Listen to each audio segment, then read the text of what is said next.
Very good morning dear students. હવે આજના લેક્ચરમાં આપણે સમૂહ 18ના તત્વોના પરમાણ્વીય સ્વભાવ, તેમના પીપાઈ પીપાઈ ડીપાઈ પીપાઈ બંધ બનવાની ક્ષમતા વિશે, કેટેનેશન અને અપરૂપો વિશે લર્ન કરશું. જેમાં કેટેનેશન અને અપરૂપો very most important topic for your NEET exam. Start કરીએ પરમાણ્વીય સ્વભાવ, એટોમિક નેચર. સમૂહનું પ્રથમ તત્વ ઓક્સિજન જે છે તો તે સામાન્ય તાપમાને દ્વિપરમાણ્વીય વાયુ સ્વરૂપે જોવા મળે. એટલે ઓક્સિજન જે છે સમૂહ 16નું પ્રથમ તત્વ તે આપણને વાતાવરણમાં સામાન્ય તાપમાને O2 ગેસ સ્વરૂપે જોવા મળે. જ્યારે સલ્ફર, સિલેનિયમ અને ટેલ્યુરિયમ જે છે તો તે ઓરડાના તાપમાને અષ્ટપરમાણ્વીય અણુ સ્વરૂપે જોવા મળે. ઓરડાના તાપમાને અષ્ટપરમાણ્વીય અણુ સ્વરૂપે જોવા મળે અને તે કયા સ્વરૂપે હશે? ઘન સ્વરૂપે. તો આપણને ક્વેશ્ચન પૂછવામાં આવે સમૂહ 16નું પ્રથમ તત્વ ઓક્સિજન ઓરડાના તાપમાને કઈ સ્થિતિમાં જોવા મળે? તો ઓરડાના તાપમાને દ્વિપરમાણ્વીય વાયુ સ્વરૂપે જોવા મળે. જ્યારે સલ્ફર, સિલેનિયમ અને ટેલ્યુરિયમ એ ઓરડાના તાપમાને આપણને અષ્ટપરમાણ્વીય અણુ સ્વરૂપે જોવા મળશે. That is called as a octa atomic solid. અને તેનો ભૌતિક સ્થિતિ કઈ હશે? તો તે ઘન સ્વરૂપે જોવા મળશે. વધુમાં વાત કરીએ આપણે તો ઓક્સિજન જે છે તો તે સમૂહનું પ્રથમ તત્વ છે. તેનું કદ નાનું છે, ઊંચી વિદ્યુત ઋણતા છે, બીજા આવર્તમાં આવેલું તત્વ છે. તે સમાન ઓક્સિજન પરમાણુ સાથે ઓર બીજા આવર્તના અન્ય નાના પરમાણ્વીય કદ ધરાવતા તત્વો સાથે પીપાઈ પીપાઈ બંધ બનવાની ક્ષમતા ધરાવે છે. અને વધુમાં ઓક્સિજનમાં કયા આકર્ષણ બળો પ્રવર્તા હોય છે? વાન્ડરવાલ્સ આકર્ષણ બળો પ્રવર્તા હોય, જે કેવા પ્રકારના હોય? નબળા હશે, જેને કારણે રૂમ ટેમ્પરેચર પર ઓક્સિજન દ્વિપરમાણ્વીય વાયુ સ્વરૂપે જોવા મળે. તો પહેલો ક્વેશ્ચન જે છે કે સમૂહ 16નું કયું તત્વ પીપાઈ પીપાઈ બંધ રચવાની ક્ષમતા ધરાવે છે? પીપાઈ પીપાઈ બંધ રચવાની ક્ષમતા ધરાવે છે તો તે કોણ છે? ઓક્સિજન. શા માટે ઓક્સિજન પીપાઈ પીપાઈ બંધ રચવાની ક્ષમતા ધરાવે? સમાન ઓક્સિજન પરમાણુ સાથે ઓર તે જ આવર્તના સમાન બીજા આવર્તના કાર્બન સાથે, નાઇટ્રોજન સાથે, ફ્લોરિન સાથે, બરાબર, તો તેની સાથે એ પીપાઈ પીપાઈ બંધ રચવાની ક્ષમતા ધરાવે. શા માટે? તો ઓક્સિજનનું કદ નાનું છે, એની વિદ્યુત ઋણતા વધારે છે. વધુમાં એ બીજા આવર્તનું તત્વ છે. બીજા આવર્તના અન્ય તત્વો જેમ કે કાર્બન છે, નાઇટ્રોજન છે, ફ્લોરિન છે, તેઓ પણ તેમની બાહ્યતમ કક્ષામાં 2p કક્ષક ધરાવે. ઓક્સિજન પણ તેની બાહ્યતમ કક્ષામાં 2p કક્ષક ધરાવે. સમાન કદની સમાન આકારવાળી 2p કક્ષકો વચ્ચે અસરકારક સંમિશ્રણ થાય, ઇફેક્ટિવ ઓવરલેપિંગ થાય અને જેને કારણે તેમાં પીપાઈ પીપાઈ બંધ જોવા મળે છે. બરાબર. પીપાઈ પીપાઈ બંધ માટે કઈ મેઇન રિક્વાયરમેન્ટ જે છે તો જે સંમિશ્રણ પામતી પી કક્ષકો જે છે તો તે તેના કદ અને આકાર કેવા હોવા જોઈએ? લગભગ સમાન હોવા જોઈએ. એટલે જો સમાન આવર્તના તત્વોની જો પી કક્ષકો સંમિશ્રણ પામતી હોય તો સમાન આવર્તના તત્વોની પી કક્ષકો કદમાં એક સરખી હશે. માટે તેમના વચ્ચે ઇફેક્ટિવ ઓવરલેપિંગ થશે, અસરકારક સંમિશ્રણ થશે. માટે તેઓ પીપાઈ પીપાઈ બંધ સારી રીતે, સરળ રીતે બનાવી શકે. માટે સમૂહનું પ્રથમ તત્વ જે ઓક્સિજન જે છે બીજા આવર્તનું છે તો તે સમાન ઓક્સિજન પરમાણુ સાથે એઝ વેલ એઝ તે જ આવર્તના અન્ય તત્વો જેમ કે વાત કરીએ તો કાર્બન, આ સી, પછી અહીંયા CO2, તો સમાન આવર્તના carbon, nitrogen, fluorine as well as એ સમાન ઓક્સિજન પરમાણુ સાથે પીપાઈ પીપાઈ બંધ રચવાની ક્ષમતા ધરાવે છે. જ્યારે સલ્ફર, સિલેનિયમ અને ટેલ્યુરિયમ જે છે તો તેઓ આવર્ત નંબર 3 થી સ્ટાર્ટ થાય. સલ્ફર ત્રીજા આવર્તમાં આવેલું, આ ચોથા આવર્તમાં આવેલું, આ પાંચમા આવર્તમાં આવેલું છે. તો તેમના મોટા પરમાણ્વીય કદને કારણે તે 3p ધરાવે, 4p ધરાવે, 5p ધરાવે. તેમની વચ્ચે પીપી કક્ષકોનું ઇફેક્ટિવ ઓવરલેપિંગ થતું નથી અને તેઓ પીપાઈ પીપાઈ મલ્ટિપલ બોન્ડ બનાવી શકતા નથી. માટે સામાન્ય તાપમાને તેઓ દ્વિપરમાણ્વીય સ્વભાવ ધરાવતા નથી. પરંતુ તેઓ કયો સ્વભાવ ધરાવે છે? તો તેઓ સામાન્ય તાપમાને સિંગલ બોન્ડ રચવાની વૃત્તિ રાખે, એકલ બંધ રચવાની વૃત્તિ રાખે. તો ક્વેશ્ચન પૂછાય સમૂહ 16નું કયું તત્વ પીપાઈ પીપાઈ બંધ રચવાની ક્ષમતા ધરાવે, દ્વિબંધ રચવાની ક્ષમતા ધરાવે? તો તે કોણ છે? ઓક્સિજન. કોણ નથી ધરાવતા? તો સલ્ફર, સિલેનિયમ અને ટેલ્યુરિયમ. શા માટે નથી ધરાવતો? તો તેમના મોટા પરમાણ્વીય કદને કારણે અને તેમની જે 3p 4p 5p કક્ષકો છે તે કદમાં મોટી હોવાને કારણે તેમની વચ્ચે ઇફેક્ટિવ p કક્ષકોનું સંમિશ્રણ થવું જોઈએ તે થઈ શકતું નથી, માટે તેઓ દ્વિબંધ બનાવી શકતા નથી, મલ્ટિપલ બોન્ડ બનાવી શકતા નથી. અને સામાન્ય તાપમાને તેઓ દ્વિપરમાણુય અણુ સ્વરૂપે નહીં જોવા મળે, પરંતુ તેઓ સમાન પરમાણુ સાથે સિંગલ બોન્ડ બનાવશે, એકલ બંધ બનાવશે. અને તેઓ કેટલા બંધ બનાવશે? 8 એકલ બંધ. બરાબર, કેટલા બંધ બનાવશે? 8 એકલ બંધ બનાવે. અને કયા અણુ સ્વરૂપે જોવા મળે? તો અષ્ટપરમાણવીય અણુ સ્વરૂપે જોવા મળે છે. ને તેમનો આકાર જો જોઈએ તો સલ્ફરનો ખાસ જોઈએ આપણે, એસિડ, તો that is like a crown shape. આમાં જો પ્રત્યેક સલ્ફર કેટલા સલ્ફર સાથે જોડાયેલો? 2. આ સલ્ફર આની સાથે અને આની સાથે. અને સલ્ફર સલ્ફર સિંગલ બોન્ડની સંખ્યા કેટલી? તો 1 2 3 4 5 6 7 અને 8. આમ એસિડ અણુમાં જોઈએ તો કુલ 8 સલ્ફર પરમાણુ છે, કુલ 8 સલ્ફર પરમાણુ છે. અને સલ્ફર સલ્ફર વચ્ચે એકલ બંધ જોવા મળે એવા કેટલા એકલ બંધ છે? એવા કુલ 8 એકલ બંધ આવેલા છે. અને તેઓમાં પ્રવર્તા વાન્ડરવાલ્સ આકર્ષણ બળો કેવા છે? પ્રબળ છે. તેઓમાં પ્રવર્તા વાન્ડરવાલ્સ આકર્ષણ બળ પ્રબળ છે. તેને કારણે રૂમ ટેમ્પરેચર પર એ લોકો કયા સ્વરૂપે જોવા મળે? આપણને ઘન સ્વરૂપે જોવા મળે. તેઓમાં પ્રવર્તા વાન્ડરવાલ્સ આકર્ષણ બળ કેવા છે? નિર્બળ છે. ઓક્સિજનમાં પ્રવર્તા વાન્ડરવાલ્સ આકર્ષણ બળ નિર્બળ છે, માટે ઓક્સિજન સામાન્ય પરિસ્થિતિમાં સામાન્ય તાપમાને દ્વિપરમાણુય વાયુ સ્વરૂપે જોવા મળે.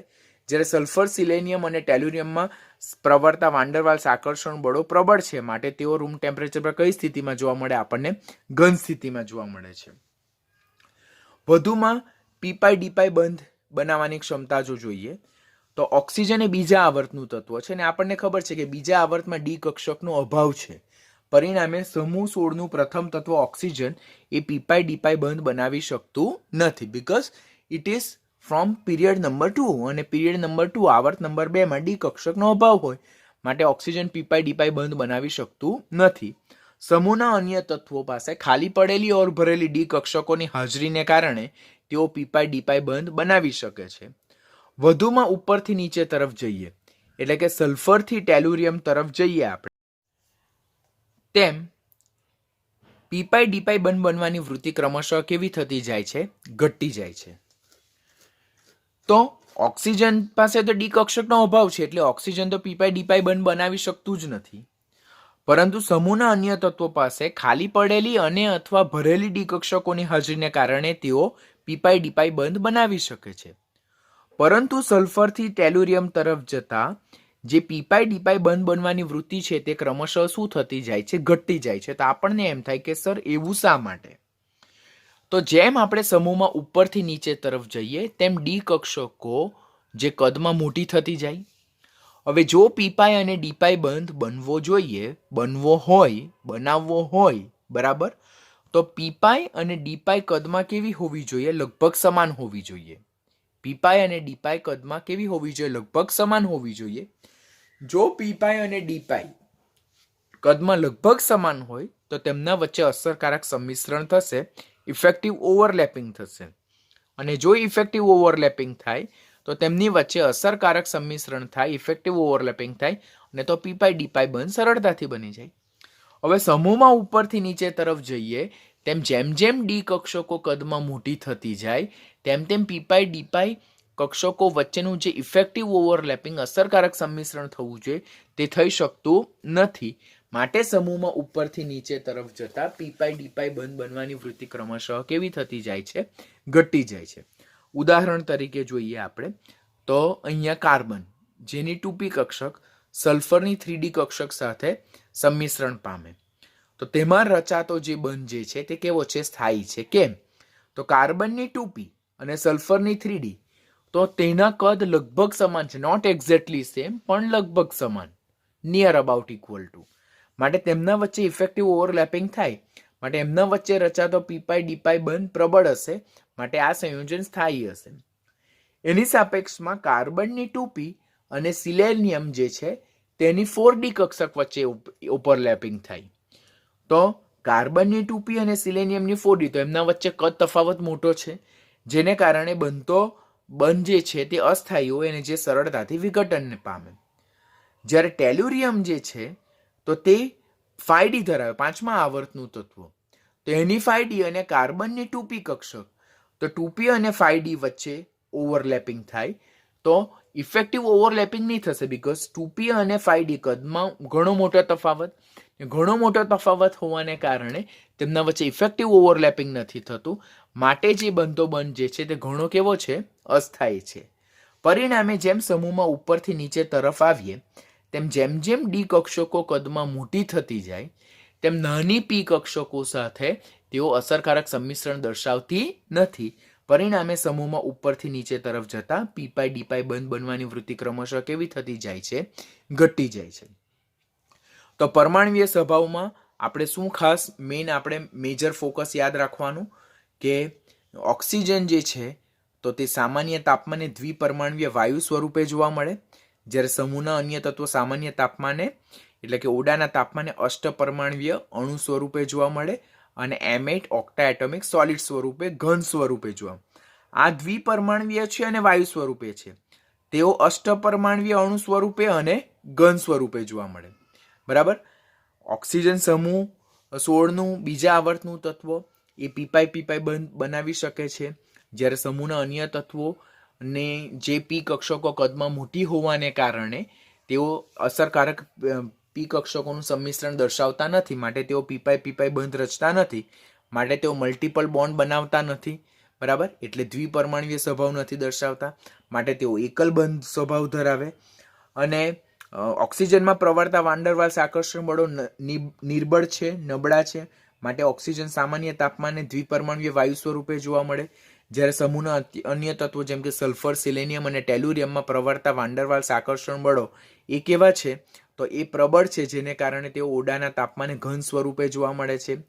પછી સલ્ફર, સિલેનિયમ અને ટેલ્યુરિયમમાં પ્રત્યેક પરમાણુ અન્ય સમાન પરમાણુ સાથે એકલ બંધથી જોડાય એવા 8 પરમાણુ એકબીજા સાથે જોડાય, કે જેમ કે સલ્ફરમાં જોઈએ તો સલ્ફર વચ્ચે એવા 8 એકલ બંધ જોવા મળે અને ક્રાઉન શેપ આપણને આકાર જોવા મળે એસેટ અણુ સ્વરૂપે.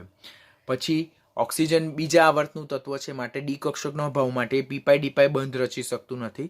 સમૂહના અન્ય તત્વો પાસે ડી કક્ષકોની હાજરીને કારણે પીપાઈ ડીપાઈ બંધ રચી શકે અને સમૂહમાં ઉપરથી નીચે તરફ જતા જેમ ડી કક્ષકો કદમાં મોટી થતી જાય તેમ પીપાઈ ડીપાઈ બંધ બનાવવાની વૃત્તિ ક્રમશઃ કેવી થતી જાય છે? ઘટતી જાય છે. Next, catenation, very most important.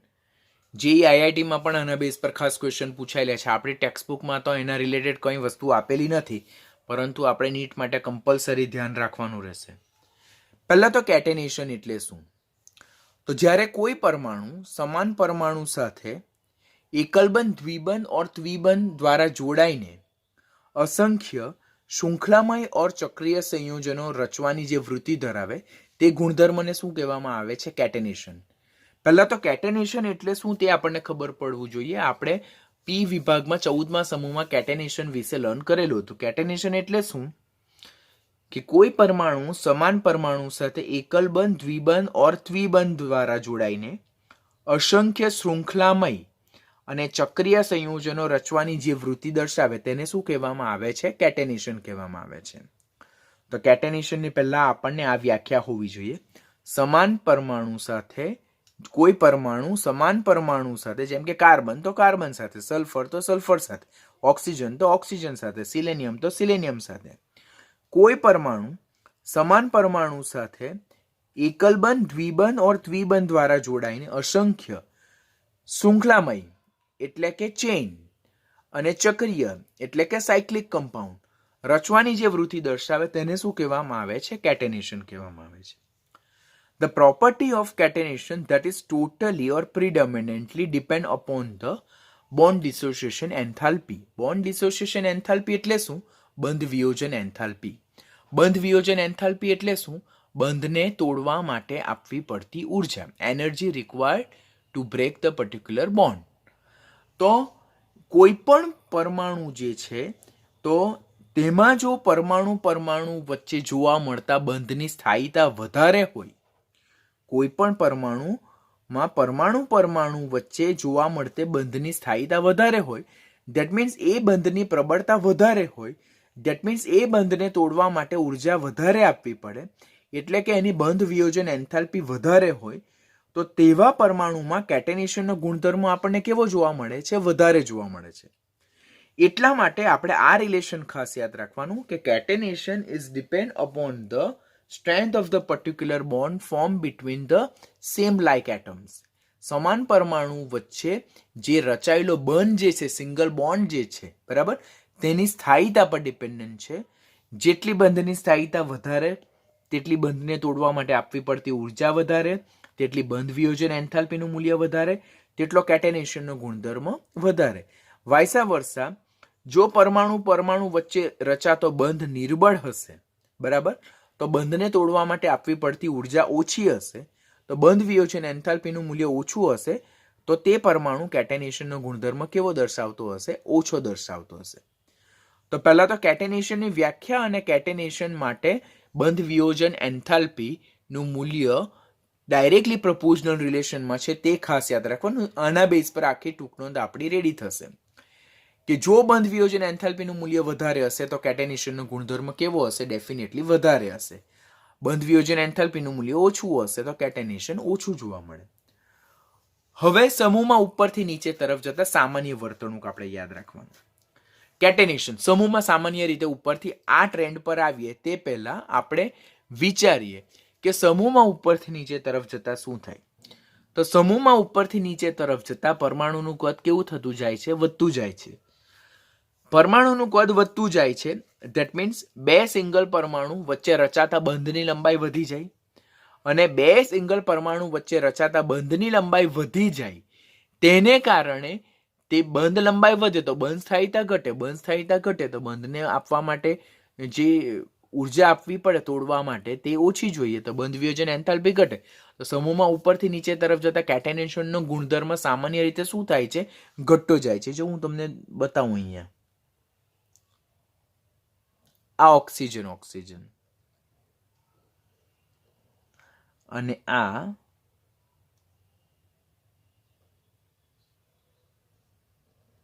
Polonium. હવે આ બંધને તોડવા માટે વધારે ઉર્જા જોઈએ કે આ બંધને તોડવા માટે વધારે ઉર્જા જોઈએ? તો ડેફિનેટલી ઓક્સિજનથી પોલોનિયમ તરફ જઈએ તેમ પરમાણવીય કદ વધે. પરમાણવીય કદ વધે તો બે સમાન પરમાણુ વચ્ચે જે રચાતો બંધ છે તેની લંબાઈ, બંધ લંબાઈ વધે. બંધ લંબાઈ અને બંધ સ્થાયીતા બંને એકબીજાના વ્યસ્ત પ્રમાણમાં છે. તો આ બંધની લંબાઈ વધારે હોય તો આ બંધને તોડવા માટે ઉર્જા કેવી આપવી પડે? ઓછી આપવી પડે. માટે પોલોનિયમમાં બંધ વિયોજન એન્થાલ્પીનું મૂલ્ય સૌથી ઓછું, બંધની સ્થાયીતા સૌથી ઓછી, પરિણામે પોલોનિયમમાં બંધને તોડવા માટે સૌથી ઓછી ઉર્જા આપવી પડે. માટે પોલોનિયમ સૌથી ઓછું કેટેનેશન દર્શાવે. આમ ઓક્સિજનથી પોલોનિયમ તરફ જતા જેમ સમાન પરમાણુનું કદ મોટું થતું જાય તેમ તેમની બંધ વિયોજન એન્થાલ્પીનું મૂલ્ય ક્રમશઃ ઘટતું જાય, તેમ કેટેનેશનનો ગુણધર્મ ક્રમશઃ કેવો થતો જાય છે? ઘટતો જવો જોઈએ. તો સલ્ફરથી પોલોનિયમ તરફ તો એ સામાન્ય ટ્રેન્ડ જોવા મળે છે. Sulphur is greater than selenium is greater than tellurium is greater than polonium. સલ્ફરથી પોલોનિયમ તરફ જઈએ તેમ કેટેનેશન, જેમ પરમાણવીય કદ વધે તેમ કેટેનેશન ઘટતું જાય છે. બટ ઓક્સિજનનું કેટેનેશન સલ્ફર કરતાં વધારે હોવું જોઈએ. ઓક્સિજન સમૂહનું પ્રથમ તત્વ, એનું કદ નાનું તો એમાં જે બંધ વિયોજન એન્થાલ્પી છે તેનું મૂલ્ય વધારે હોવું જોઈએ. તો એની સાપેક્ષમાં તો ઓક્સિજન કરતાં સલ્ફરનું કેટેનેશનનું ગુણધર્મ કેવો જોવા મળે? વધારે જોવા મળે. તો this thing you need to keep in your mind. સામાન્ય રીતે ઓક્સિજનનું કદ સલ્ફર કરતાં નાનું છે, તો એમાં ઓક્સિજન પરમાણુ વચ્ચે રચાતા બંધની પ્રબળતા વધારે હશે. માટે એની બંધ વિયોજન એન્થાલ્પીનું મૂલ્ય વધારે હોવું જોઈએ. માટે એમાં કેટેનેશનનો ગુણધર્મ વધારે હોવો જોઈએ. પરંતુ એવું જોવા મળતું નથી. This is our exceptional behaviour, જે આપણે ખાસ યાદ રાખવાનું છે. બરાબર, ધીસ ઇઝ ઇમ્પોર્ટન્ટ. આ તો સામાન્ય વર્તણૂક છે. સલ્ફરથી પોલોનિયમની તો સામાન્ય વર્તણૂક કે સલ્ફરથી પોલોનિયમ તરફ જતા જેમ પરમાણવીય કદ વધતું જાય તેમ તેમ કેટેનેશનનો ગુણધર્મ ઘટતો જાય, કારણ કે બંધ વિયોજન એન્થાલ્પીનું મૂલ્ય ક્રમશઃ ઘટે. પરંતુ ઓક્સિજનમાં કેટેનેશન સલ્ફર કરતાં વધારે જોવા મળતું હોવું જોઈએ. તેનાથી વિરુદ્ધ ઓક્સિજનમાં સલ્ફર કરતાં કેટેનેશન ઓછું જોવા મળે. તો એનું વેલિડ રીઝન શું છે? તો ઓક્સિજન કરતાં સલ્ફરમાં કેટેનેશન શા માટે ઓછું જોવા મળે?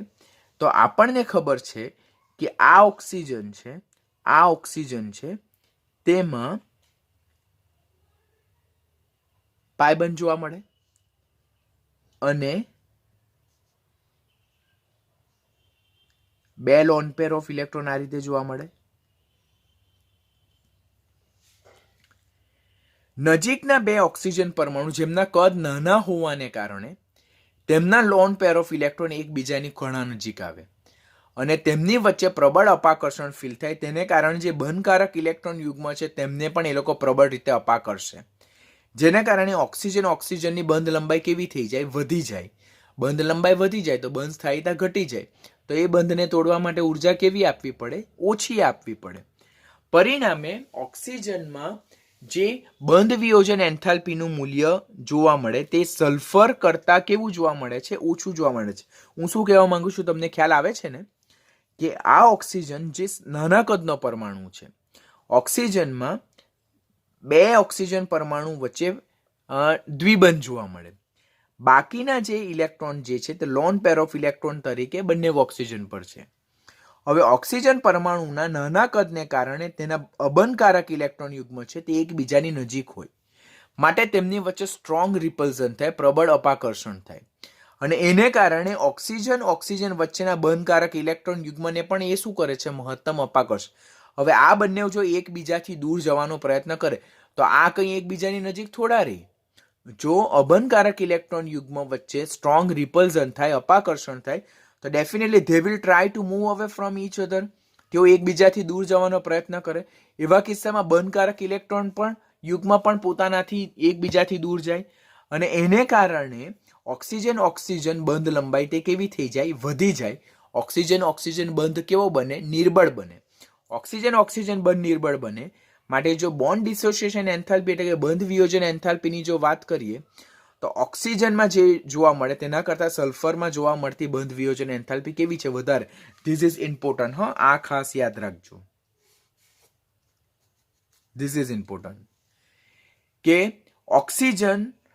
ઓક્સિજન પરમાણુ વચ્ચે જે બંધને તોડવા માટે આપવી પડતી ઉર્જા, જેને બોન્ડ ડિસોસિએશન એન્થાલ્પી કહીએ, તેનું મૂલ્ય સલ્ફર માટે જે જોઈએ તેના કરતાં ઓછું છે.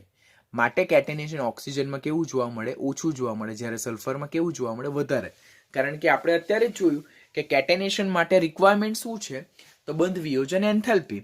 ઓક્સિજનમાં નાનું કદ ને કારણે જે ઓક્સિજન પરમાણુ ઉપર રહેલા જે લોન પેર ઓફ ઇલેક્ટ્રોન છે તેના વચ્ચે પ્રબળ અપાકર્ષણ થાય.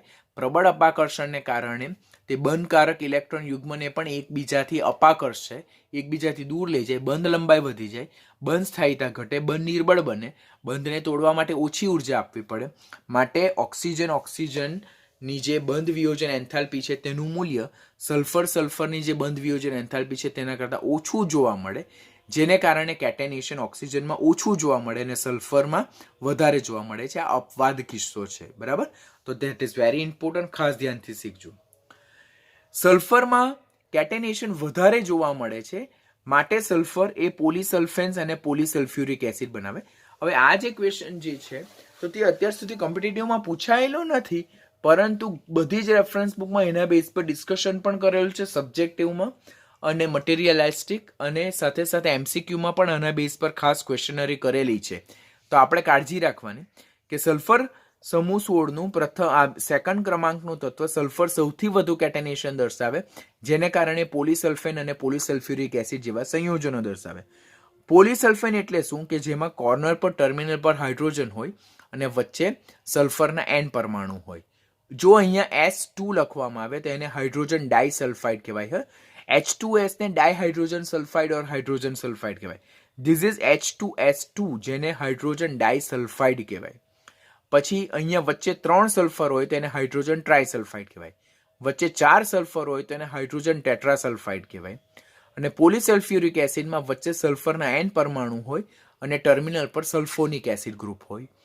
તો સમૂહ 16નું બીજા ક્રમાંકનું તત્વ સલ્ફર એ મહત્તમ કેટેનેશન દર્શાવે, જેને કારણે પોલીસલ્ફેન અને પોલીસલ્ફ્યુરિક એસિડ જેવા સંયોજનો રચે. પોલીસલ્ફેનનું સામાન્ય સૂત્ર HSNH અને પોલીસલ્ફ્યુરિક એસિડનું સામાન્ય સૂત્ર SO3H SnSO3H સૂત્ર યાદ રાખવાનું. એટલીસ્ટ આપણે એક વખત તો નજર એના પરથી ફેરવવાની, જેથી આપણે એક્ઝામમાં ગૂંચવાઈ જઈએ નહીં. પછી આ ટ્રેન્ડ તો આપણને ખબર જ છે કે જેમ સલ્ફરથી પોલોનિયમ તરફ જઈએ તેમ પરમાણુનું કદ મોટું થતું જાય. પરમાણુનું કદ જેમ મોટું થતું જાય તેમ પરમાણુ વચ્ચેનું જે બંધ છે તો તે બંધની લંબાઈ કેવી થઈ જાય? બંધ લંબાઈ વધે તો બંધ સ્થાયીતા ઘટે. બંધ સ્થાયીતા ઘટે તો બંધને આપવા માટે જોઈતી ઉર્જા ઘટે, એટલે બંધ વિયોજન એન્થાલ્પી ઘટે. તો કેટેનેશનનો ગુણધર્મ ક્રમશઃ કેવો થતો જાય છે? ઘટતો જાય. તો આ તો નોર્મલ બિહેવિયર છે, સામાન્ય વર્તણૂક છે. આમ સમૂહ 16માં સૌથી વધુ કેટેનેશન ધરાવતું તત્વ કોણ છે? સલ્ફર છે. કારણ કે સલ્ફર એકલ બંધની બંધ વિયોજન એન્થાલ્પીનું મૂલ્ય સૌથી ઊંચું છે. ઓક્સિજન કરતાં બી વધારે છે. સામાન્ય રીતે ઓક્સિજનમાં કેટેનેશનનો ગુણધર્મ સૌથી વધારે હોવો જોઈએ, પણ એવું નથી. ઓક્સિજન કરતાં સલ્ફરમાં કેટેનેશન વધારે જોવા મળે. અને કરેક્ટ ઓર્ડર જો જોઈએ તો sulphur is having more catenation than oxygen, is greater than selenium, is greater than tellurium, is greater than polonium. આમ સમૂહ 16માં સૌથી વધુ કેટેનેશન દર્શાવતું તત્વ કોણ? સલ્ફર. અને સૌથી ઓછું કેટેનેશન દર્શાવતું તત્વ કોણ? પોલોનિયમ. અને સલ્ફર કરતાં ઓક્સિજનમાં કેટેનેશનનો ગુણધર્મ ઓછો જોવા મળે, કારણ કે સલ્ફર કરતાં ઓક્સિજનમાં એકલ બંધની બંધ વિયોજન એન્થાલ્પીનું મૂલ્ય ઓછું જોવા મળે.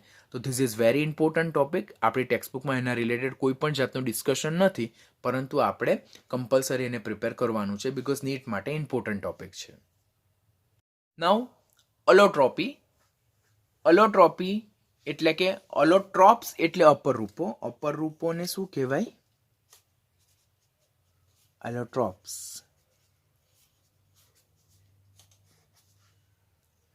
ન્યૂ ટોપિક, અલોટ્રોપી, અપર રૂપો ઓર અલોટ્રોપ્સ.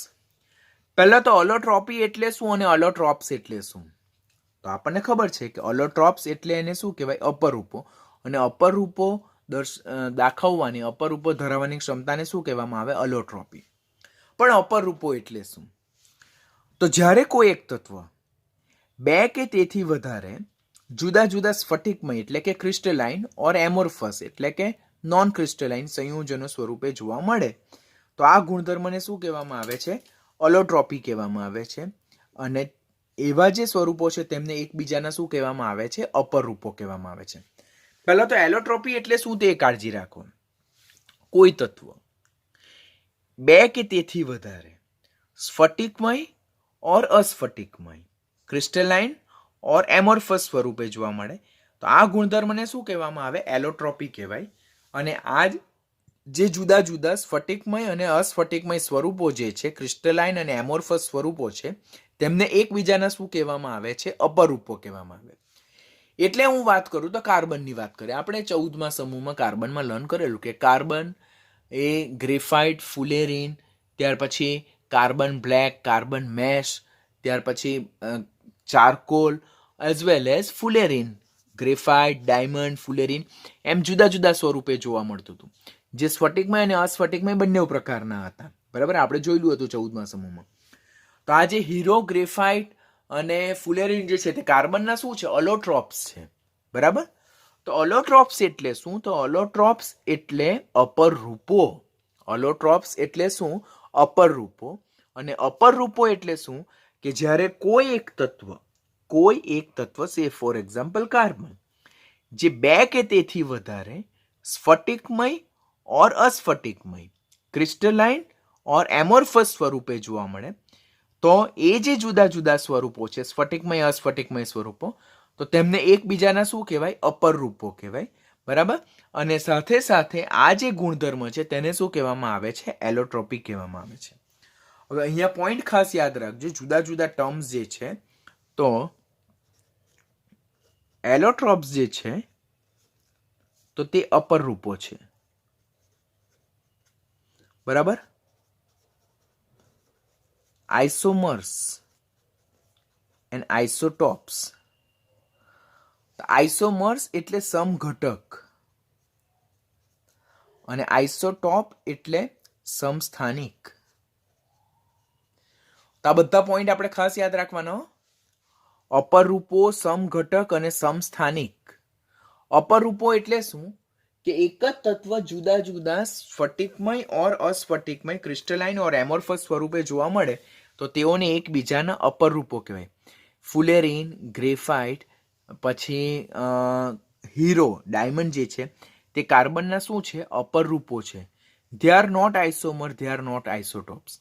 પછી પ્રોટિયમ, ડ્યુટેરિયમ અને ટ્રિટિયમ જે છે તે હાઇડ્રોજનના શું છે? સમસ્થાનિક છે. બરાબર. પછી ઓથો હાઇડ્રોજન અને પેરા હાઇડ્રોજન તે હાઇડ્રોજનના શું છે? આઇસોમર્સ છે, સમઘટક છે.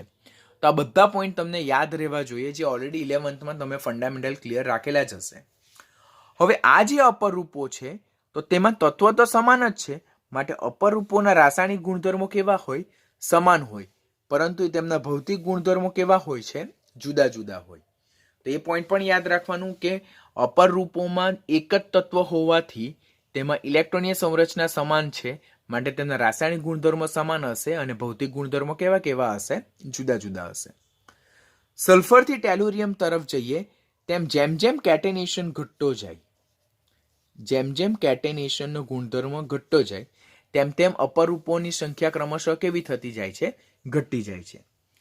તેમાં સમૂહનું પ્રથમ તત્વ ઓક્સિજન જે છે તો તે બે અપરૂપો ધરાવે. કયા કયા?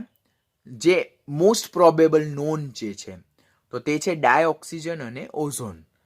તેમાં ઓક્સિજન જે છે એટલે ડાયઓક્સિજન જે છે તો તે ઓક્સિજનનું વધુ સ્થાયી અપરૂપ. આ એમસીક્યુમાં પૂછાય છે કે ઓક્સિજનના બે અપરૂપ છે O2 અને O3, તેમાંથી ઓક્સિજનનો સ્થાયી અપરૂપ કયો છે? તો ઓક્સિજનનો સ્થાયી અપરૂપ કોણ છે? ડાયઓક્સિજન છે. જ્યારે ઓઝોન એ ઓક્સિજનનો ઓછું સ્થાયી અપરૂપ છે. This is important question, keep in your mind. O2 stable allotropes છે, ઓઝોન લીસ્ટ સ્ટેબલ એલોટ્રોપ્સ છે. સલ્ફર જે છે, જે સમૂહનું બીજા ક્રમાંકનું તત્વ, જે સમૂહ 16માં સૌથી વધારે કેટેનેશનનો ગુણધર્મ દર્શાવે, તે મેક્સિમમ એલોટ્રોપ્સ ધરાવે, અપરૂપો ધરાવે.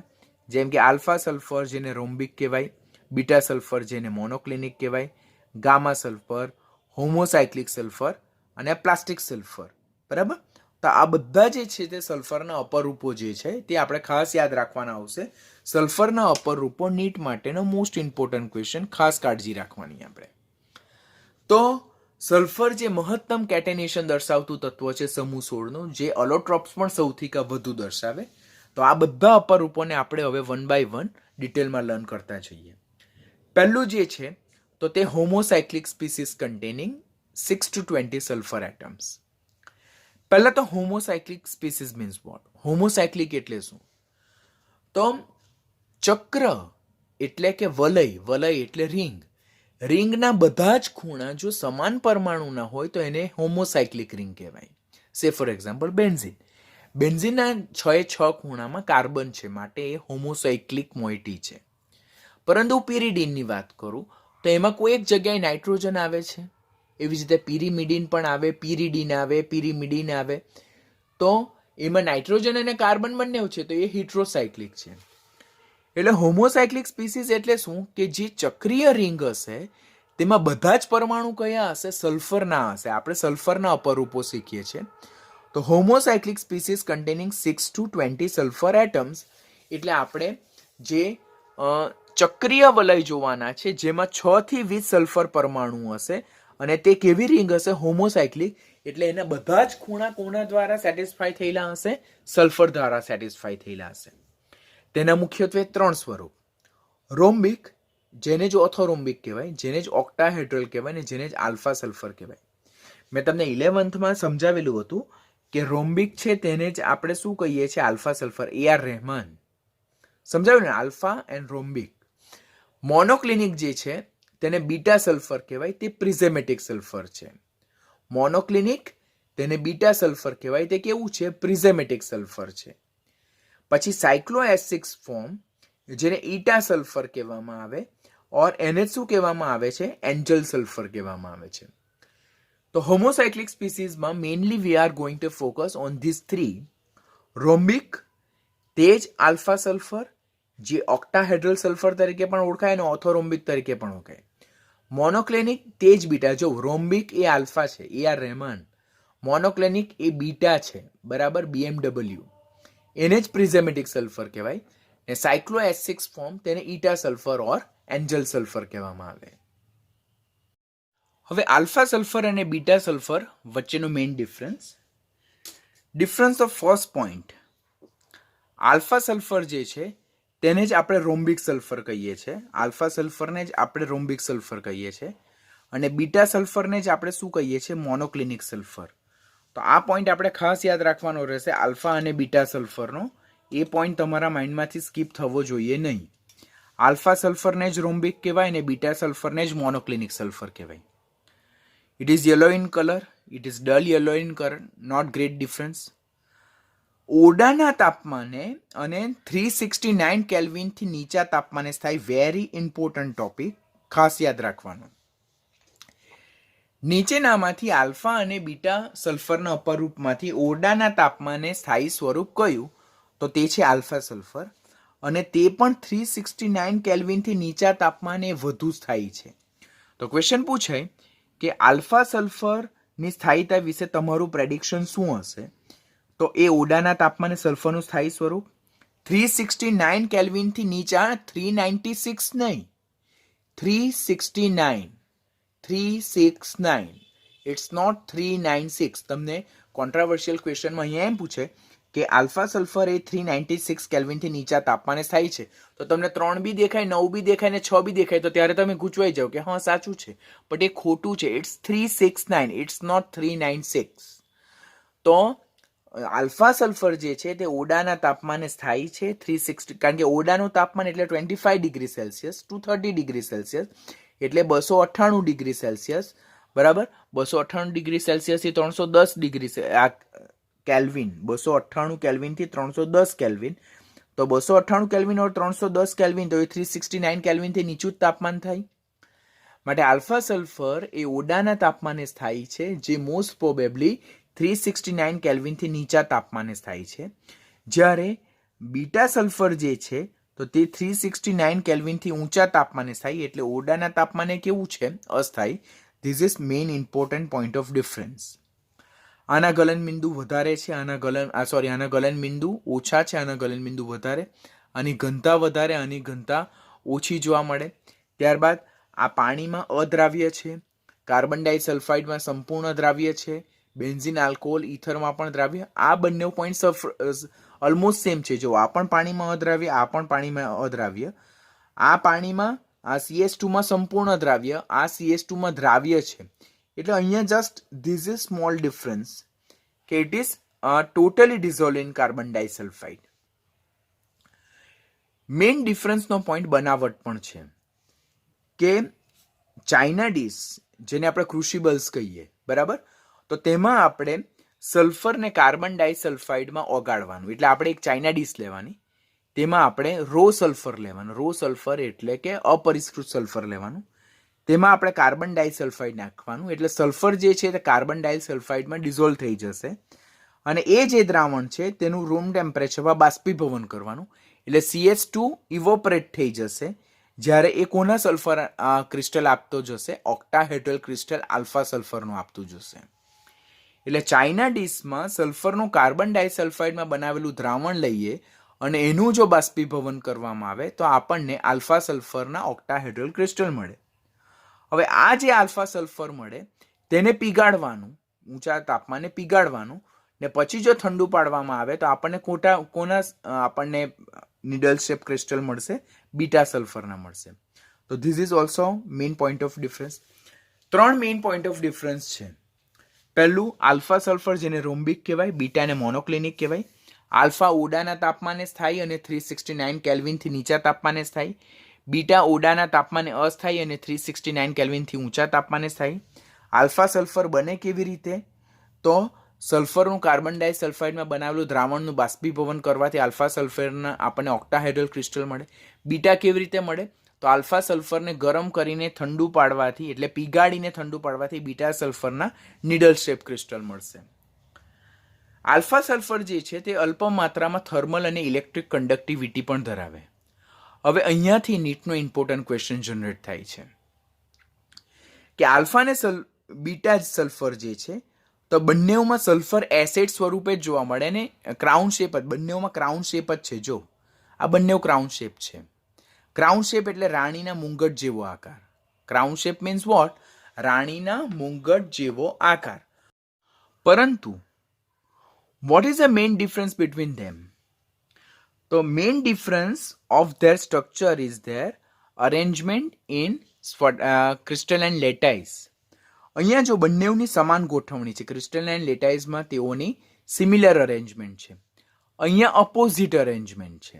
અહીંયા એ બંનેની અપોઝિટ અરેન્જમેન્ટ જોવા મળે. તો what is the difference between alpha and beta sulphur main સ્ટ્રક્ચરના રિલેટેડ? તો બોથ જે એલોટ્રોપ્સ જે છે they are differ in the manner of their packing of molecules in crystalline lattice. એટલે સ્ફટિક લેટાઇસમાં આલ્ફા અને બીટા બંને જુદી જુદી પેકિંગ ગોઠવણી દર્શાવે. અહીંયા સિમિલર પેકિંગ ગોઠવણી અને અહીંયા અપોઝિટ પેકિંગ ગોઠવણી, જેને કારણે આલ્ફા અને બીટા સલ્ફર બંને એકબીજાથી શું થાય છે? અલગ થાય છે. તો ક્વેશ્ચન પૂછાય કે આલ્ફા અને બીટા સલ્ફરમાં સલ્ફર કયા પરમાણુ સ્વરૂપે અણુ સ્વરૂપે જોવા મળે? તો બંનેમાં સલ્ફર એસેટ અણુ સ્વરૂપે જ જોવા મળે. એસેટ અને એસેટ. બંનેના અણુનો આકાર કેવો? તો તાજ ઓર મુંગટ, એટલે that is a crown shape. પરંતુ તેમની જે ક્રિસ્ટલાઇન લેટાઇસમાં જે પેકિંગ અરેન્જમેન્ટ છે તે ડિફરન્ટ છે. જો આમાં સિમિલર અરેન્જમેન્ટ, અહીંયા ઓપોઝિટ અરેન્જમેન્ટ. તો એ મેનરમાં આલ્ફા એન્ડ બીટા બંને એકબીજાથી ડિફર થાય. વધુમાં એક મોસ્ટ ઇમ્પોર્ટન્ટ ટોપિક જે છે તો that's about stability and transition temperature. આપણે અત્યારે જ લર્ન કર્યું કે આલ્ફા સલ્ફર જે છે તો 369 કેલ્વિનથી નીચા તાપમાને સ્થાયી છે અને ઓડાના તાપમાને સ્થાયી સ્વરૂપ આલ્ફા છે. જ્યારે બીટા સલ્ફર એ 369 કેલ્વિનથી ઊંચા તાપમાને સ્થાયી. માટે આલ્ફા સલ્ફરને જો 369 કેલ્વિનથી ઊંચા તાપમાને ગરમ કરવામાં આવે તો it will converted to beta, અને બીટા સલ્ફરને 369 કેલ્વિનથી નીચા તાપમાને કન્વર્ટ કરવામાં આવે તો it will converted to alpha. એટલે 369 કેલ્વિનથી ઊંચા તાપમાને બીટા એક્ઝિસ્ટ થાય અને 369 થી 90 કેલ્વિન 369 કેલ્વિનથી નીચા તાપમાને આલ્ફા એક્ઝિસ્ટ થાય. બટ 369 કેલ્વિન એટલે કે 95.6 ડિગ્રી સેલ્સિયસ છે. તો it is the transition temperature, Sankranti તાપમાન, કે જ્યારે આલ્ફા અને બીટા બંને એક સાથે જોવા મળે અને સ્થાયી સ્થિતિમાં જોવા મળે છે. તો આ તાપમાનને શું કહેવામાં આવે છે? સંક્રાંતિ તાપમાન, ટ્રાન્ઝિશન ટેમ્પરેચર. પોઈન્ટ ખાસ યાદ રાખો, 369 કેલ્વિનથી નીચા તાપમાને આલ્ફા સ્થાયી છે, 369 કેલ્વિનથી ઊંચા તાપમાને બીટા સ્થાયી છે. પરંતુ 369 કેલ્વિન તાપમાને આલ્ફા અને બીટા બંને સ્થાયી છે. તો આ જે તાપમાન છે કે જ્યારે આલ્ફા અને બીટા બંને સ્થાયી છે તે તાપમાનને સલ્ફરનું શું કહેવાય? સંક્રાંતિ તાપમાન એટલે કે ટ્રાન્ઝિશન ટેમ્પરેચર. આ ક્રાંતિક તાપમાન નથી, ક્રિટિકલ ટેમ્પરેચર નથી. ક્રાંતિક તાપમાન એટલે શું? તો જે મહત્તમ તાપમાને વાયુનું પ્રવાહીકરણ થવાની શરૂઆત થાય તેને ક્રાંતિક તાપમાન ઓર ક્રિટિકલ ટેમ્પરેચર કહેવાય. સંક્રાંતિ તાપમાન ઓર ટ્રાન્ઝિશન ટેમ્પરેચર એટલે શું? કે it is the temperature at which both allotropes are coexist together. એટલે બંને એલોટ્રોપ્સ જે છે, બરાબર, તો એક સાથે જોવા મળે છે અને બંને સ્થાયી સ્થિતિમાં જોવા મળે છે. તો તેને જે તે તત્વનું શું કહેવાય? સંક્રાંતિ તાપમાન ઓર ટ્રાન્ઝિશન ટેમ્પરેચર. તો પૂછાય કે સલ્ફરનું સંક્રાંતિ તાપમાન કયું છે? ટ્રાન્ઝિશન ટેમ્પરેચર કયું છે? તો તે 369. તો 369 કેલ્વિનથી નીચા તાપમાને આલ્ફા જોવા મળે, 369 કેલ્વિનથી ઊંચા તાપમાને બીટા જોવા મળે. 369 કેલ્વિન પર આલ્ફા અને બીટા બંને સાથે જોવા મળે છે, માટે એને સલ્ફરનું સંક્રાંતિ તાપમાન, ટ્રાન્ઝિશન ટેમ્પરેચર કહેવામાં આવે. થર્ડ વન જે છે તો તે સાયક્લો S6 ફોર્મ, જેને આપણે ઈટા સલ્ફર ઓર એન્જલ સલ્ફર કહીએ. સાયક્લો S6 ફોર્મ જેને આપણે ઈટા સલ્ફર ઓર એન્જલ સલ્ફર કહીએ. તો ઈટા સલ્ફર, એન્જલ સલ્ફર ઓર સાયક્લો S6 ફોર્મ એટલે શું? તો આપણે આલ્ફા અને બીટામાં જોયું તો આલ્ફા અને બીટામાં સલ્ફર એસિડ સ્વરૂપે જોવા મળતું હતું ને આલ્ફાને રોમ્બિક સલ્ફર અને બીટાને મોનોક્લિનિક સલ્ફર કહેવાતું હતું.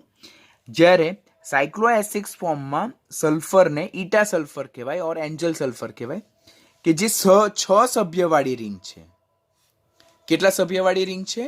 એ 6 સભ્યવાળી રિંગ ઓર વલય સ્વરૂપે જોવા મળે અને તેનો આકાર કોના જેવો છે? ઇટ ઇઝ હેવિંગ ચેર ઓર ખુરશી જેવો આકાર છે. જો આપણે બીચ પર બેઠેલા હોય ને બીચ પર આવી જે રેસ્ટ ચેર હોય તેના જેવો આકાર છે.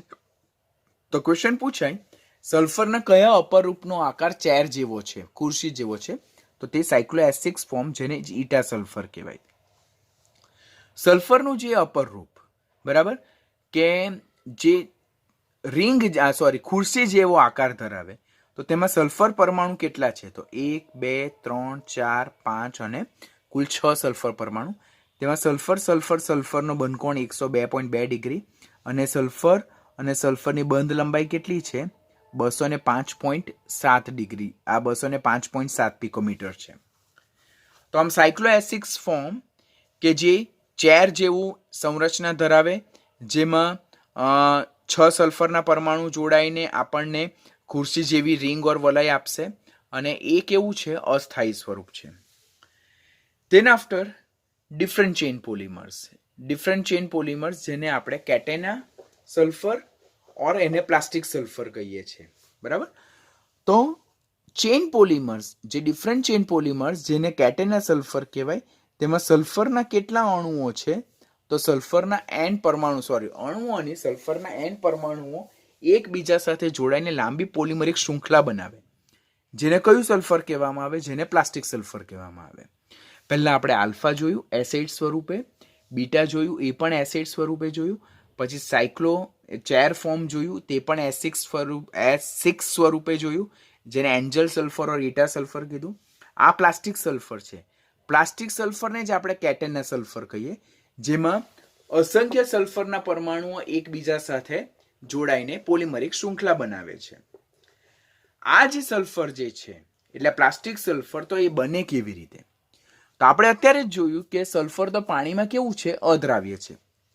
તો પહેલા સલ્ફરને પીગાળવાનું અને તેને ઠંડા પાણીમાં જો નાખવામાં આવે તો આપણને નરમ રબર જેવો પદાર્થ પ્રાપ્ત થાય, જેને શું કહેવામાં આવે? પ્લાસ્ટિક સલ્ફર કહેવામાં આવે. પહેલા આપણે શું લેવાનું? પીગાળેલ સલ્ફર લેવાનું. એ પીગાળેલ સલ્ફરને આપણે શેમાં નાખવાનું? ઠંડા પાણીમાં નાખવાનું. એમ કરવાથી આપણને શું મળશે? નરમ રબર જેવો પદાર્થ મળશે, જેને શું કહેવામાં આવે છે? જેને આપણે પ્લાસ્ટિક સલ્ફર કહીએ. તો પીગાળેલ સલ્ફરને ઠંડા પાણીમાં આઈસ ચીલ વોટરમાં નાખતા જે રબર જેવો પદાર્થ મળે તેને શું કહેવાય છે? પ્લાસ્ટિક સલ્ફર કહેવાય. તે અસ્ફટિકમય છે. શરૂઆતમાં રબર જેવું હોય, પણ જેમ જેમ ઠંડુ પડતું જાય તેમ તેમ લાંબો સમય સુધી રાખી મૂકવામાં આવે તો એ સખત બને, અને એ શેમાં કન્વર્ટ થાય છે? રોમ્બિક સલ્ફર. બીકોઝ ઓરડાના તાપમાને સ્થાયી સ્વરૂપ કયું છે? રોમ્બિક સલ્ફર. એ પાણી અને CS2 બંનેમાં અદ્રાવ્ય છે. આપણે પેલામાં જોયું આલ્ફા અને બીટામાં, તો તે પાણીમાં અદ્રાવ્ય પરંતુ CS2માં દ્રાવ્ય છે. અહીંયા પ્લાસ્ટિક સલ્ફર એ પાણી અને CS2 બંનેમાં શું છે? અદ્રાવ્ય છે. તેના ગલનબિંદુ શાર્પ હોતા નથી, એટલે કોઈ ફિક્સ ગલનબિંદુ નથી હોતા. એને સુપરકૂલ લિક્વિડ પણ કહેવામાં આવે. શા માટે સુપરકૂલ લિક્વિડ? બીકોઝ સલ્ફરને પીગાળીને આપણે શેમાં નાખીએ છીએ? આપણે એને આઈસ ચીલ વોટરમાં નાખીએ છીએ અને પ્લાસ્ટિક રબર જેવી કન્સિસ્ટન્સી ધરાવતું સલ્ફર પ્રાપ્ત કરીએ, માટે એને સુપરકૂલ લિક્વિડ પણ કહેવામાં આવે. અને એનું બંધારણ કેવું છે? ઝિગઝેગ શૃંખલા છે. આલ્ફા અને બીટાનું બંધારણ લાઈક અ ક્રાઉન શેપ, એટલે કે મુંગટ જેવો આકાર, એસિડ અણુ સ્વરૂપે જોવા મળે. પછી S6 સાયક્લોએસિડ ફોર્મ, જેને ઈટા સલ્ફર, તો એ ચેર ફોર્મ, બરાબર, જેમાં 6 સલ્ફરના પરમાણુ. પ્લાસ્ટિક સલ્ફર એ ઝિગઝેગ શેપ ધરાવે છે, બરાબર, જેમાં અસંખ્ય સલ્ફર પરમાણુ એકબીજા સાથે પોલિમરિક શૃંખલામાં જોડાઈને ઝિગઝેગ શૃંખલા બનાવે છે. એન્ડ ધ લાસ્ટ વન જે છે સલ્ફરનો અપરૂપ, તો તે unstable small molecules. Unstable small molecules એટલે શું? આપણે પહેલા આલ્ફા અને બીટા જોયું તો એમાં સલ્ફરના 8 પરમાણુ જોડાતા હતા. જે આપણે ઈટા સલ્ફર જોયું તો ઈટા સલ્ફરમાં સલ્ફરના 6 પરમાણુ જોડાતા હતા. પ્લાસ્ટિક સલ્ફરમાં સલ્ફરના n પરમાણુ જોડાતા હતા. અને આ અસ્થાયી નાના અણુઓ જે છે તેમાં જોડાતા સલ્ફરના પરમાણુની સંખ્યા કેટલી હતી? 2 થી 5. આપણે આલ્ફા બીટામાં 8 સલ્ફરના પરમાણુ જોડાતા હતા. ત્યાર પછી ઈટામાં 6 સલ્ફરના પરમાણુ જોડાતા હતા. પછી પ્લાસ્ટિક સલ્ફરમાં સલ્ફરના n પરમાણુ જોડાતા હતા. જ્યારે અસ્થાયી જે નાનો અણુ જે છે તેમાં સલ્ફરના 2 થી 5 પરમાણુ જોડાય છે. એમના વિશેની ખાસ કેરેક્ટરિસ્ટિક જે નીટમાં આપણને ખાસ યાદ રાખવાનું કે તેઓ સલ્ફરની બાષ્પમાં S2 અને S3 સ્વરૂપે જોવા મળે. આના રિલેટેડ મેં ક્વેશ્ચન જોયો છે કોમ્પિટિટિવની બુકમાં કે નીચેનામાંથી સલ્ફરની બાષ્પમાં સલ્ફરનો કયો અપરૂપ જોવા મળે, તો તે S2 અને S3 અણુ સ્વરૂપે સલ્ફરનો અપરૂપ જોવા મળે. સલ્ફરની બાષ્પમાં જે આ અનસ્ટેબલ સ્મોલ મોલેક્યુલ્સ છે તે S2 અને S3 અણુ સ્વરૂપે જોવા મળે. તેઓ અતિશય ઊંચા તાપમાનેમાં ખાસ પ્રીડોમિનન્ટ કોણ છે? S2. હવે આપણે અત્યારે જ કીધું કે સલ્ફરની બાષ્પમાં S2 અને S3 અણુ સ્વરૂપે સલ્ફર જોવા મળે. તો અતિશય ઊંચું તાપમાન એટલે અબાઉટ 1000 કેલ્વિન અરાઉન્ડ. તો તેમાં S2 અને S3 માંથી કોણ વધારે પ્રીડોમિનન્ટ છે? S2, not S3. ક્વેશ્ચન અહીંયાથી પૂછાય કે અતિશય ઊંચા તાપમાને નીચેનામાંથી સલ્ફરનો કયું અપરૂપ જોવા મળે? S2, S3, S6, S8 ઓર Sn. તો શું આપણે યાદ રાખવાનું? S2 is predominant at 1000 kelvin around temperature. બાષ્પાવસ્થામાં S2 જે છે તો તે કોના જેવો આકાર ધરાવે? O2 ની જેમ પેરામેગ્નેટિક એટલે અનુચુંબકીય આકાર ધરાવે. બરાબર. હવે આપણે જો ઓક્સિજન વિશે જો વાત કરીએ ને તો અહીંયા કોન્ટ્રાવર્સરી આવે છે. ઓક્સિજન બીજા ઓક્સિજન પરમાણુ સાથે એક ઇલેક્ટ્રોન શેર કરીને દ્વિબંધ બનાવે, પછી એની પાસે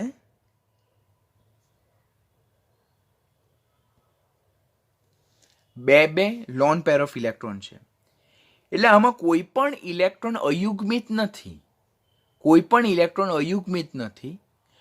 તો છતાં પણ ઓક્સિજનનો જે સ્વભાવ છે તે કેવો છે? અનુચુંબકીય છે. ઓક્સિજન એટલે કે O2 અણુની વાત કરીએ તો એમાં કોઈ પણ ઇલેક્ટ્રોન યુગ્મિત નથી. તો પણ એક્સેપ્શનલી ડાયઓક્સિજન ગેસ જે છે તે કેવો છે? અનુચુંબકીય છે. તો એની જ એવી જ રીતે S2 પણ કેવો છે? પેરામેગ્નેટિક એટલે કે અનુચુંબકીય. આ એક્સેપ્શનલ બિહેવિયર છે. ઓક્સિજનમાં આ બધા જ ઇલેક્ટ્રોન પેર ઇલેક્ટ્રોન છે. પેર ઇલેક્ટ્રોન હોય તો એનો સ્વભાવ ડાયામેગ્નેટિક હોવો જોઈએ, પ્રતિચુંબકીય હોવો જોઈએ.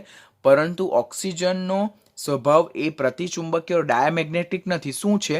અનુચુંબકીય પેરામેગ્નેટિક છે. That point you must be keep in your mind. S2 અને S3 કયા રીતે એકબીજાથી આઇસોલેટ થાય? તો S2 એ વાયોલેટ કલરની વેપર ધરાવે, જ્યારે S3 એ ચેરી રેડ કલરની વેપર ધરાવે. તો એ પોઈન્ટ આપણે યાદ રાખવાનું. ને બીજા સલ્ફરના કયા અપરૂપો છે? તો that is milk of sulphur અને કોલોઇડલ, ઓર એને જ આપણે ડેલ્ટા સલ્ફર કહેવામાં આવે છે. તો આપણે આટલા સલ્ફરના જે છે તે આ ચોથો અને પાંચમો સલ્ફરના અપરૂપ વિશે બહુ ડિટેલમાં લર્ન કરવાનું નથી, બિકોઝ એના બેઝ પર ખાસ કોઈ ક્વેશ્ચન નથી પૂછતા. ખાલી નામ યાદ રાખવાનું, કારણ કે એમ ક્વેશ્ચન પૂછાય નીચેનામાંથી કયું સલ્ફરનું અપરૂપ છે? આલ્ફા છે, બીટા છે, ઈટા છે, આ ગામા સલ્ફર છે, ડેલ્ટા સલ્ફર છે, કોલોઇડલ સલ્ફર છે, મિલ્ક ઓફ સલ્ફર છે. They all are allotropes of the sulphur. તો આની સાથે આપણે સલ્ફરના અપરૂપો શું કરીએ છીએ? ઓવર કરીએ. This is one of the important topic for your NEET exam.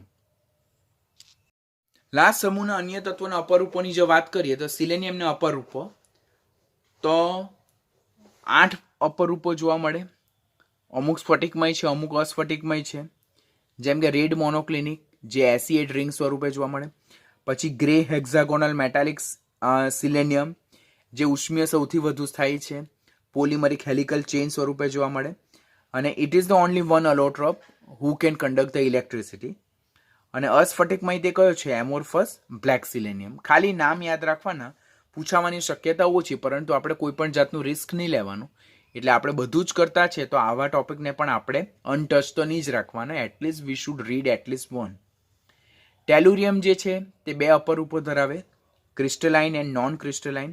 ક્રિસ્ટલાઇનમાં કયા? સિલ્વરી વ્હાઇટ ટેલુરિયમ જે અર્ધધાતુ છે અને પોલિમરિક હેલિકલ ચેઇન સ્વરૂપે જોવા મળે. પોલોનિયમ જે છે તો તેના 2 cubic that is alpha form અને રોમ્બોહેડ્રલ જે બીટા ફોર્મ છે. જે કેવા સ્વભાવ ધરાવે? મેટાલિક સ્વભાવ ધરાવે ટોટલી. પછી આ જે પોઈન્ટ જે છે તે ખાસ તમે યાદ રાખજો. સિલેનિયમ અને ટેલુરિયમ જે છે તો તે બંને ફોટોસેન્સિટિવ એલિમેન્ટ્સ છે. બરાબર. એટલે એના પર પ્રકાશ આપાત થાય તો they will give you significance conduction of electricity. માટે સિલેનિયમ અને ટેલ્યુરિયમ કે જે ફોટોસેન્સિટિવ એલિમેન્ટ્સ હોવાથી they will conduct the electricity significantly only in the presence of light. એટલે પ્રકાશની હાજરીમાં તેઓ વિદ્યુતનું શું કરે છે? વહન કરે છે. માટે એ લોકો જે છે તે ખાસ કરીને ઇન્ટેન્સિટી ઓફ લાઇટ ચેક કરવા માટે વપરાય. કે ક્વેશ્ચન પૂછાય કે નીચેનામાંથી કયું ફોટો સેન્સિટિવ સમૂહ 16નું કયું ફોટો સેન્સિટિવ એલિમેન્ટ્સ છે? તો સિલેનિયમ અને ટેલ્યુરિયમ. અને they will conduct the electricity significantly only in the presence of light. એટલે જ્યારે પ્રકાશ આપાત થાય તો પ્રકાશની હાજરીમાં તેઓ વિદ્યુતનું શું કરે છે? વહન કરે છે. માટે સિલેનિયમનો મોટે ભાગે ઉપયોગ જે છે તે પ્રકાશની ઇન્ટેન્સિટી એટલે તીવ્રતા ચેક કરવા માટે થાય. Since conduction increase with intensity of light, એટલે જેમ પ્રકાશની ઇન્ટેન્સિટી વધારે હશે, તીવ્રતા વધારે હશે, તેમ જે ઇલેક્ટ્રિસિટીનું જે કન્ડક્ટન્સ છે, વિદ્યુતની વહન ક્ષમતા છે તે વધી જાય. તો તે આપણે ઓલરેડી એમીટર, ગેલ્વેનોમીટર દ્વારા આપણે માપી શકીએ છીએ. તો માટે આપણે અહીંયાથી શું યાદ રાખવાનું કે નીચેનામાંથી કયા ફોટો સેન્સિટિવ એલિમેન્ટ્સ છે? તો તે છે સિલેનિયમ અને ટેલ્યુરિયમ. એમાં એ લોકો શું કરે કે જો પ્રકાશની હાજરી હોય, પ્રકાશ એમના પર આપાત કરવામાં આવે તો એ વિદ્યુતનું વહન કરે.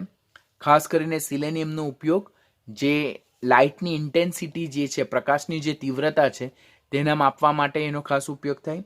કેવી રીતે થાય? તો જેમ લાઇટની ઇન્ટેન્સિટી વધતી જાય તેમ વિદ્યુત વહન ક્ષમતા શું થાય છે? ક્રમશઃ વધતી જાય. તેના બેઝ પરથી લાઇટની કેટલી ઇન્ટેન્સિટી છે તે આપણને ખબર પડશે. તો આની સાથે આજના ટોપિકને આપણે અહીંયા ઓવર કરીએ. ટોપિકને ખાસ ધ્યાનથી લર્ન કરજો. ઇમ્પોર્ટન્ટ ટોપિક, ટેક્સ્ટબુકમાં બહુ ઓછી વસ્તુમાં આપેલું છે, પરંતુ આપણે નીટ માટે બધી જ વસ્તુ આપણે કાળજીથી લર્ન કરવાની છે.